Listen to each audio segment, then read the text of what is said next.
The boutonniere wasn't heavy, just dishonest. A single white rose pinned to black lapel like a peace offering, though no one had said a word. I held it between two fingers as the church bells outside started their third round, slow and gloating. In the mirror above the sink, I saw myself with it already on, like I'd agreed to something I hadn't. I guess this started months before the actual wedding, not when the invitation arrived, though that was its own kind of slap, but earlier, during one of those long Thursday nights where you don't notice how weird something is until it's already walked in the door and cracked open a beer. I'd just come back from a late shift, freelance coding contract, nothing glamorous, and Drew was already on my couch, shoes off, feet on the coffee table like it was still his place. He used to crash at mine a lot when he and Becca were on the outs, back in college. Muscle memory, I guess. "Yo," he said, not even looking up from the game. "You still got that leftover pizza?" He always did that. Spoke like nothing ever changed. Like 4 years hadn't gone by since I watched him pace my kitchen the night Becca dumped him, eyes rimmed red and voice wrecked from trying not to cry in front of me. Back then, I thought he was the one who got hurt. It took me way too long to realize he wasn't the only one who'd been left behind. The pizza was cold, but he didn't care. We sat there like we were 20 again, watching some forgettable playoff game. He started talking about work, his promotion, his new car, the house in Cary he was closing on. Then he said it. "So, I asked Becca to marry me." The controller slipped in my hand just a bit. I masked it with a fake stretch and leaned back. "Yeah," I said. "That's news." He didn't notice the pause. "Yeah, man. Crazy, right? You always said she was too grown up for me back then." I said she deserved someone who wouldn't treat her like an afterthought. He gave me that crooked smile, half charm, half deflect. "Well, good thing I've grown up." That was Drew, always ready with the grin and the punchline, even if it came with a side of denial. And I was supposed to be the best man. He didn't say it that night, but I saw it coming. The way he kept using phrases like, "We'd love to have you involved," or "You're like family." He dropped hints like confetti. And I, stupidly, stubbornly, pretended I didn't see them. Because what kind of man tells his best friend that he still dreams about the woman who left them both? The actual ask came 2 weeks later. I was at his new place, half-unpacked boxes everywhere. Drew juggling a phone call with the caterer while trying to unjam the garbage disposal. Becca wasn't there. She was in Chicago, wrapping up a fellowship or something. We hadn't spoken directly in 3 years. Not since that dinner. "I want you to stand next to me," Drew said, tossing a wrench onto the counter. "Like, up there, at the altar." I thought I misheard. "You want me to be your best man?" "Duh," he said, like it was obvious. "Who else? Kyle? The guy who still calls IPAs fancy beers and uses Axe body spray?" I didn't laugh. He kept talking, pacing now, making a half-assed pitch about brotherhood and the past not defining us. I watched his mouth move, but my ears were filled with the sound of that one night Becca had come over crying, sat on my porch steps, and said, "I can't do this anymore. Not with him. He doesn't see me. But you always did." That night, we kissed. Once. Just once. And then she left. For good. I should have said no. I should have told him I wasn't that guy anymore. That I couldn't hold a ring for a marriage I didn't believe in. That being invited into the ceremony felt like being buried alive. But I said yes. Because Drew had been there when my dad died. Because we'd pulled each other out of some dark places. Because I didn't know how to be anything other than loyal, even when it hurt. And maybe I wanted to see her again. The rehearsal was at a stone chapel on the edge of town, one of those places with stained glass windows and heavy oak doors that creak when you pull them. It smelled like old hymnals and fresh paint. I got there early. The wedding planner was adjusting flower placements. The pianist was rehearsing the processional, slightly off tempo.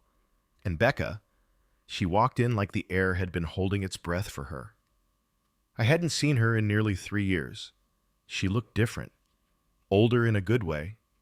Sharper cheekbones, calmer eyes. But her walk was still the same. Like she moved towards something invisible.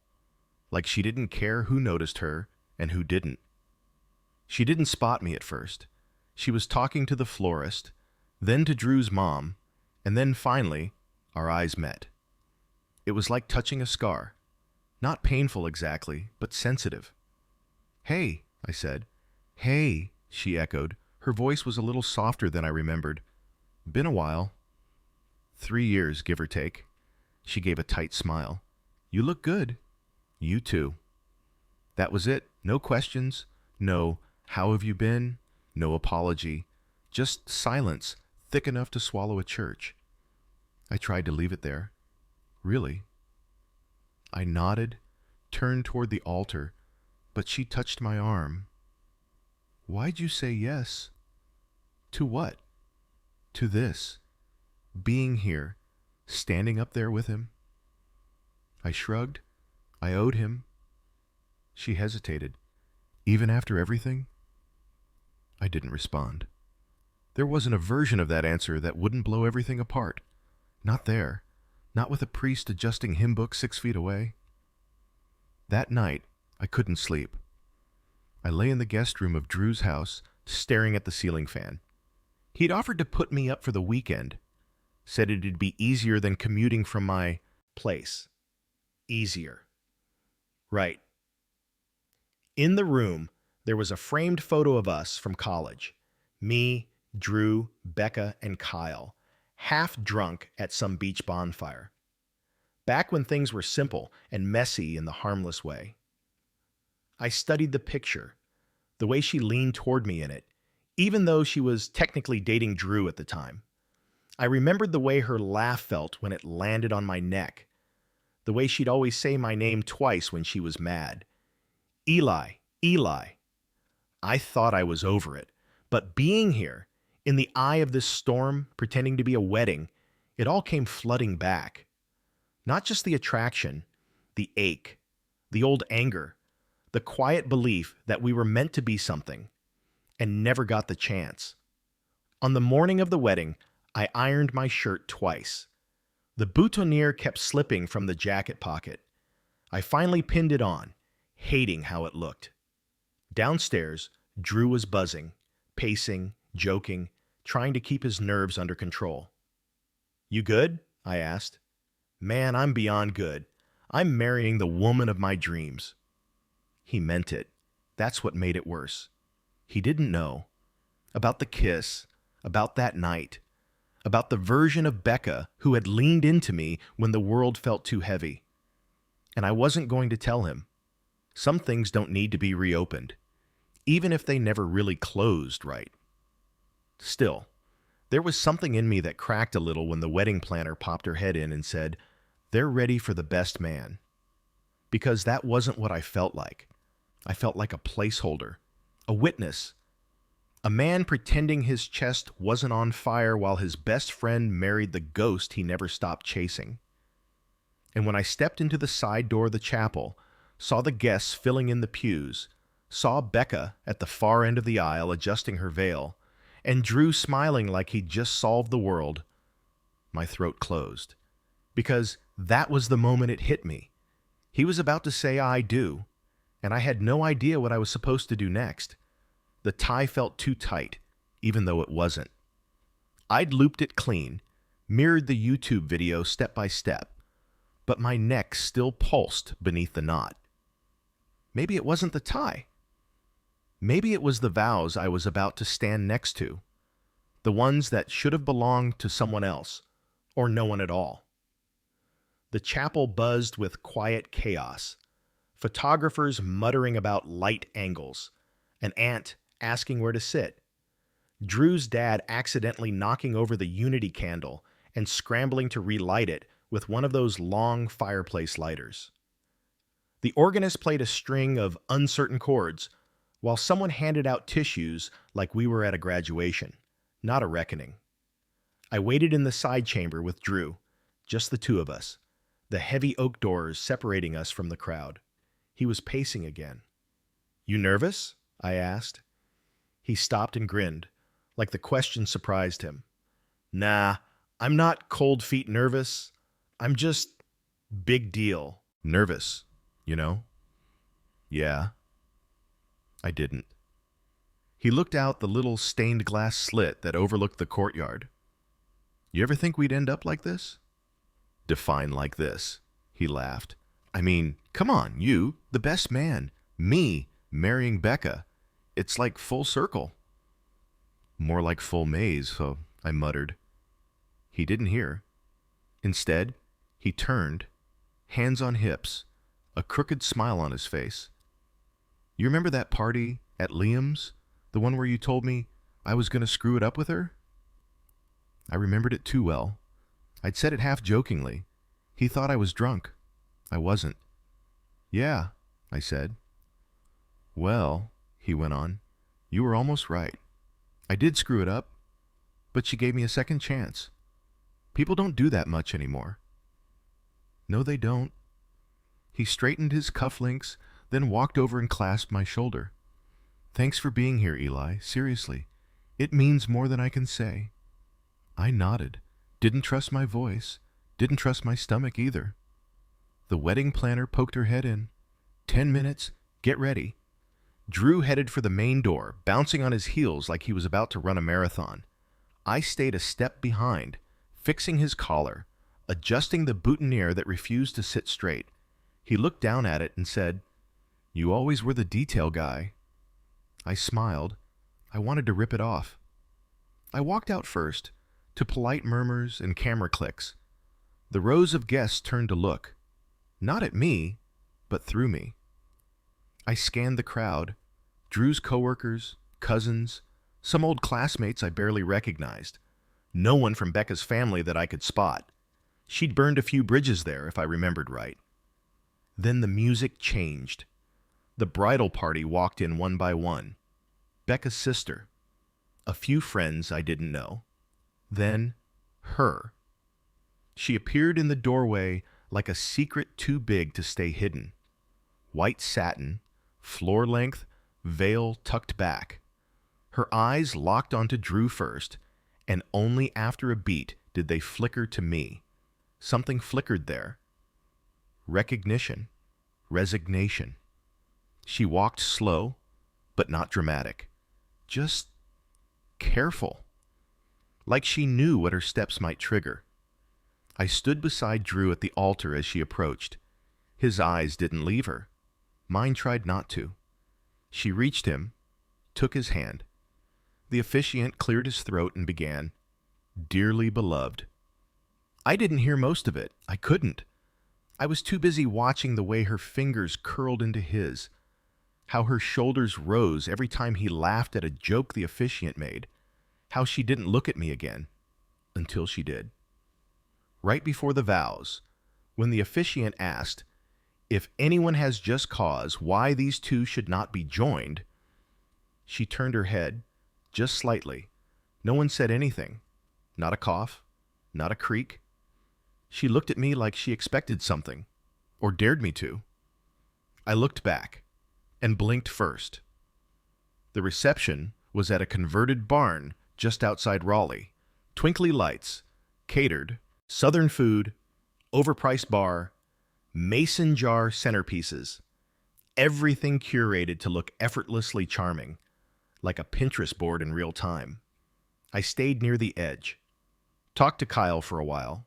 He'd grown a beard, gotten divorced, started woodworking, he said, though I doubted any of it was in that order. He didn't ask about Becca, just clapped me on the back and said, "Hell of a gig, huh?" Like I was still playing bass in our college band. Drew was glowing. He made rounds like a politician, hugging old professors, posing with little cousins, dancing with his mom. Every time he passed me, he gave a thumbs up or winked. I sipped my bourbon and stayed out of the frame. Then came the toasts. Father of the bride, awkward, maid of honor, drunk. Then the DJ announced it. And now, a few words from the best man, Eli Granger. Applause. Cheering. Someone whooped. I froze. It wasn't planned. I thought we weren't doing speeches. Drew never said anything. He raised his glass from across the room. Come on, man. One story. I stood slowly, the chair scraping loud against the wood floor. Walked to the mic. Felt every eye on me like a weight vest. I cleared my throat. Hi, I'm Eli. For those who don't know me, I've known Drew since we were 18 and got paired as dorm roommates because we both put down "doesn't snore" on our housing apps. Polite chuckles. We've been through a lot together. Failing a calc midterm, fixing a flat tire on the highway in February, breaking a ping pong table during a very competitive bracket. More laughs. And then there's Becca. Silence. I looked at her. She was staring at her plate. I met Becca in junior year. I think we both hated microeconomics, but we kept showing up for the free coffee. A few murmurs. And watching them together now, I see something I didn't see back then. I see growth, patience, the kind of love that doesn't happen overnight. I paused. But here's the thing. Love, real love, it's not about being perfect. It's about staying when it's easier to leave. And both of them, they've stayed. I turned to Drew. Even when you were a selfish jerk. Laughter. And Becca, even when she thought no one saw her. We did. I did. Her eyes snapped up. Anyway, I finished, here's to the couple who proves second chances are real, even if they come later than you thought. I lifted my glass. People clapped. I walked off. Becca's eyes followed me the whole way. Later, after the cake, after the dancing, after Drew had disappeared with someone's toddler nephew on his shoulders, I was out on the side porch, smoking a cigarette I didn't want. Becca stepped out quietly. No shoes, just her in that dress, holding the hem like a secret. You didn't have to say that, she said. Say what? That you saw me. I exhaled slow. But I did. She leaned against the railing beside me. Why did you say yes? To the speech? No, to all of it. I took a long drag, let it burn a little. I guess I wanted to know what it felt like, to be the guy next to the guy who got everything. She winced. You think that's what this is?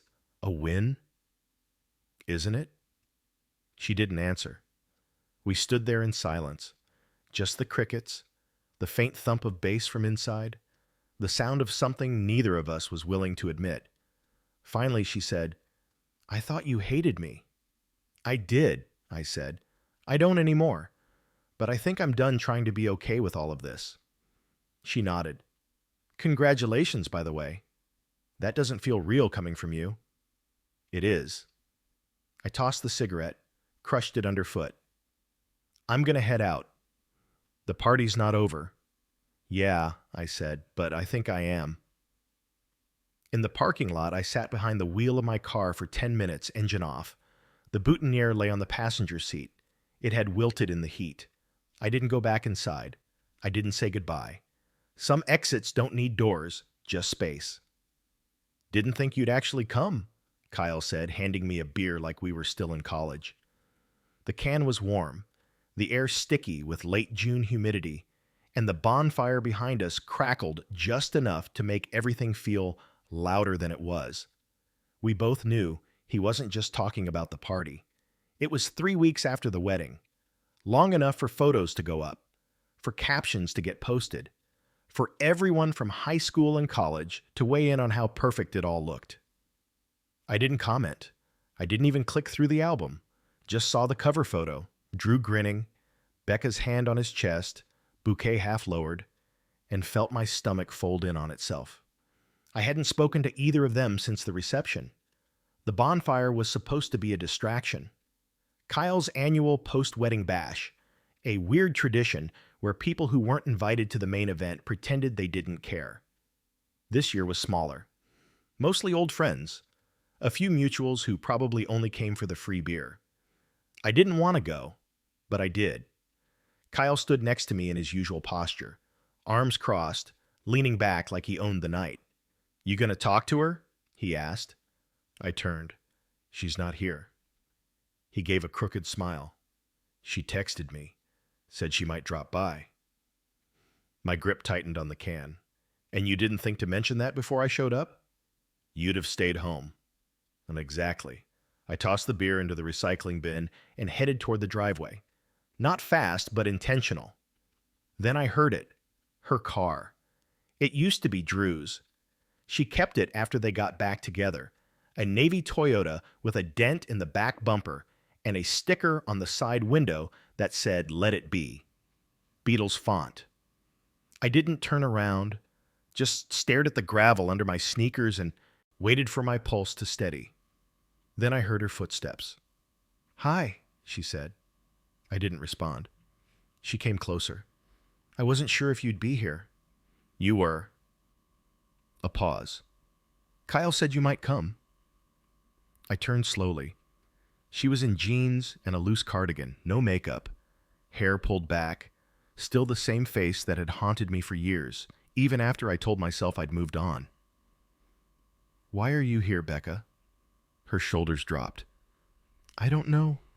I guess I owed you a real goodbye." I let that sit. "You had a whole wedding," I said. "That seemed pretty definitive." She looked down. "That wasn't closure. That was survival." I laughed, dry. "For who, you?" "For both of us." A long silence.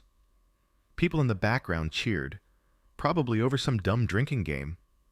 The night air felt too thick, too close. "I didn't know how to make it right," she said. "You couldn't." "I should have called you. Before the engagement. Before any of it." "Why didn't you?" She blinked, slow. "Because I thought I'd pick you." The words didn't hit me all at once. They landed in pieces. I thought if I talked to you again, it'd undo everything. I'd leave Drew. You'd forgive me. And I didn't think that was fair to either of us. I stepped back. "Becca, you already made that choice." "I know. I stood at his wedding, next to him, holding your rings. You realize what that did to me?" Tears welled in her eyes, but she didn't blink them away. "I'm sorry," she whispered. "I don't want sorry. I don't even know anymore." She moved toward me, not fast, just enough to close the space that had felt cavernous all night. "I don't know if I'm happy," she said. I swallowed hard. "That's not my problem anymore." She nodded. We stood in silence for a long time. The fire crackled behind us. A couple stumbled by, laughing too loud. "I'm leaving," she said eventually. "From the party?" "From the marriage." I stared. "I haven't told him yet," she continued. "I didn't come here to talk you into anything. I couldn't keep living with this version of the truth." I felt my knees lock, the way they do when you're bracing for impact. "What do you expect me to do with that?" "Nothing," she said. "Just hear it." And I did. I heard the crack in her voice, the honesty she didn't owe me but gave anyway, the echo of the version of us that never had a chance to exist. I let out a breath I didn't know I'd been holding. "You should go," I said. She nodded, but she didn't move, not right away. The next day, Drew called. I almost didn't answer, but habit dies hard. "Yo," he said. "You got a minute?" I stepped out onto my balcony, phone pressed tight to my ear. "Yeah." "She's gone." I closed my eyes. Said she needed time, that things didn't feel right. I don't know, man. I didn't see it coming. I didn't say anything. "You think it's me?" he asked. Think I pushed too hard? I ran a hand through my hair. Drew, what? I think you two were trying to build something on the pieces that were left, and maybe that wasn't fair to either of you. Silence. I wish you'd told me, he said, voice small. Told you what? Whatever happened between you and her, back then. I gripped the railing. I didn't know how. He sighed.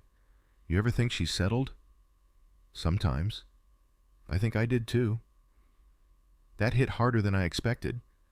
I'm sorry, man, I said. Yeah, me too. He didn't ask if I'd seen her, didn't mention the bonfire. Some part of me wondered if he already knew. A week later, a letter showed up in my mailbox. No return address. Just my name and handwriting I hadn't seen in years. Inside was a single note. I don't know what I want yet. But if I figure it out, and you're still out there, I hope I have the guts to tell you. No signature. Just a pressed flower folded into the page. The kind you only find in old books, or between the pages of a life you paused too long. It was 7:31 on a Sunday morning. My phone buzzed 3 times before I reached it, knocking over a glass of water on my nightstand. The sun hadn't cleared the trees yet, and I hadn't expected a call. Not from her, not this early. The contact name still said Becca. Don't. I hadn't changed it since 2020. I stared at the screen, thumb hovering, until the call went to voicemail. I didn't play the message. I couldn't. Not before coffee, not before figuring out whether I was ready to hear her voice again after the letter she left and the silence that followed. It had been a month since the wedding, 3 weeks since the bonfire, 2 since Drew and I had that quiet, strained conversation on the phone. We hadn't spoken since. And me? I'd spent most of that time trying to live like none of it had happened. Headphones in, taking on too many coding gigs, saying yes to every temp agency, short contract in Raleigh. I told myself I was rebuilding, but mostly I was hiding. The truth? I didn't know what I wanted anymore. For most of my adult life, I'd been orbiting around Drew's gravity, his friendships, his drama, his spotlight. Even when I wasn't chasing it, I was caught in its pull. Becca had been the one thing that slipped into my orbit and made it feel like my own. And then she chose him. And now she hadn't. I finally tapped the voicemail icon. Hi, her voice said, soft and breathy, like she was speaking into a pillow. I shouldn't be calling, I know, but I had to. I left this morning. Not just Drew's place. I mean, really left. I'm heading to Asheville, staying with my cousin for a bit. If you want to talk, or scream, or just sit somewhere and not say anything. I'll be at Pack Square Park tomorrow. Noon. Click. No apology, no expectation. Just the chance to choose. I didn't decide until the next day. 11:12. I was still sitting on my bed, watching steam curl out of my travel mug, backpack zipped but untouched by the door. The drive to Asheville was 4 hours. Pack Square Park was exactly 3 hours and 45 minutes away. I mapped it 3 times, and then I left. I got there at 12:08. She was sitting on a bench near a sculpture of some jazz musician, her hands tucked into the sleeves of a faded sweatshirt, hair in a bun, no makeup again. She looked like someone waiting for a bus that never came. I parked across the street, walked slow. She didn't stand, just tilted her head and gave the faintest nod. Didn't think you'd come. Neither did I said. I sat beside her. We didn't talk right away. There were kids on scooters weaving between benches, a man playing a steel drum near the sidewalk. The scent of barbecue from a nearby food truck drifted toward us. Becca pulled something from her hoodie pocket, a small, folded photo. I found this when I was packing, she said, handing it to me. It was the 4 of us, me, Drew, Kyle, and her, on the beach years ago. The same picture from Drew's guest room. You kept this? I asked. I carried it in my wallet for 2 years, back when things were falling apart. I studied it. The way we looked then. Carefree. Stupid. You were always leaning into him, I said. She looked away. I didn't know how to lean toward you. Not then. And now? Now, she said quietly. I'm trying to learn how to stand on my own. She paused. But I miss you. I folded the photo and handed it back. You miss who I was, I said, and I miss who we almost were. She blinked hard. That's not fair. Maybe not, I passively said, but it's honest. We sat again in silence. A dog barked in the distance. A street musician hit a sour note and laughed at himself. Finally she asked, Do you hate me? I looked up. No. Do you think we have a chance? I let the question sit, not because I didn't know, but because the answer deserved weight. I think we have a lot of healing to do first. Separately. Her shoulders slumped, but not in defeat. More like relief. I can do that, she said. Me too. She turned toward me, eyes glassy but steady. If we meet again, in some new chapter, I smiled. Write me into the prologue. I didn't stay long, just an hour. We walked once around the park, shared a pretzel from a vendor cart, laughed when a pigeon tried to steal it. No grand declarations, no kiss, just two people realizing that some bonds need time and space to become something worth saving. As I drove home, the sky cracked open with light rain. I rolled the windows down. Anyway, let the air cut through the silence. Halfway down I-40, I got a text from Drew. You okay? I stared at it, then typed back. Getting there. You? His reply came quick. Working on it. Maybe someday we'll be more than just history. I smiled. Maybe. That night, I stood at my kitchen counter, drinking tea instead of bourbon. The apartment was quiet, warm. Outside, the street lamp flickered. A cat darted across the sidewalk. I pulled the old boutonniere from the drawer where I'd stuffed it. It was dry now, fragile. I dropped it in the trash. Then I opened my laptop and started writing. Not code this time, but words I hadn't said out loud yet. Because sometimes, before you can rewrite your future, you have to put your past down in ink. Halfway through scrubbing a coffee ring off the counter, I heard the knock. Not loud. 3 soft taps, spaced out like whoever was on the other side hadn't decided if they wanted me to answer. I dried my hands and opened the door anyway. Becca stood there holding a brown paper bag. No makeup, wet hair, wind-chapped cheeks. She looked like she'd just left a place she didn't want to go back to.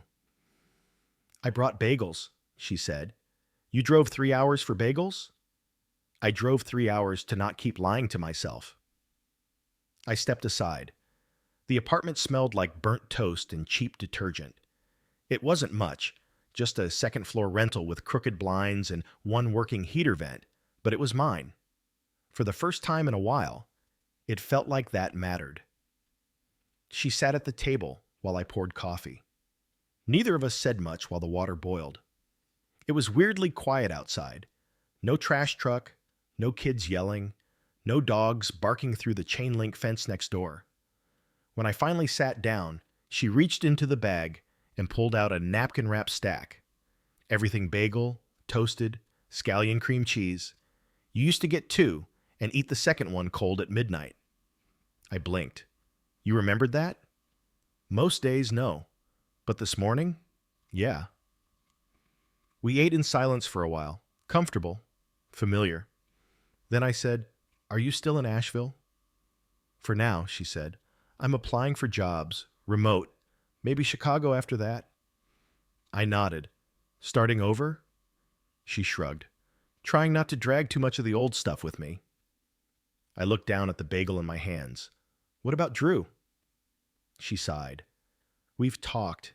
He's confused, hurt, but I think he knew something was off long before the wedding. He just didn't want to face it. Same. You don't owe me grace, she said. I want you to know that. Maybe not, but I don't owe myself bitterness either. She looked up. So what now?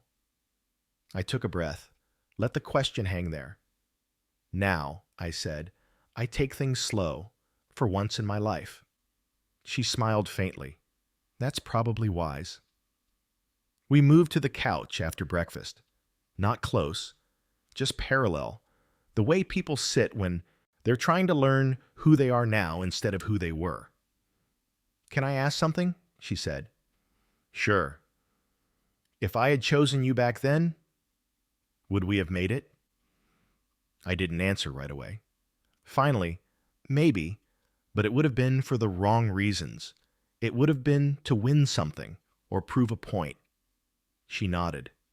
But now, I added, if something did happen, it'd be because we actually knew what it cost to get here. Her eyes met mine. And are you ready to pay that price? I shrugged. Ask me in a few months. She laughed, not loud, but real. She left a few hours later. No promises, no, let's start over. Just a look that said, this door isn't closed anymore. And for now, that was enough. That night, I pulled out the letter she'd sent a month ago, smoothed it on the table. If I figure it out, and you're still out there, I hope I have the guts to tell you. She did, and I was. 2 months later, I flew to Chicago. Just for a weekend, she met me at the airport with a borrowed coat and 2 coffees. We didn't kiss. We didn't label anything. But we walked for hours through Lincoln Park, talking about nothing. Dogs, frozen lakes, what our parents would have thought of all this. Somewhere between the conservatory and the bridge over North Pond, she slipped her hand into mine. It felt like closure. It felt like possibility. It felt like the first chapter of something not rushed, not forced, just real. If this story moved you, subscribe for more real-life confessions and emotional journeys like this one.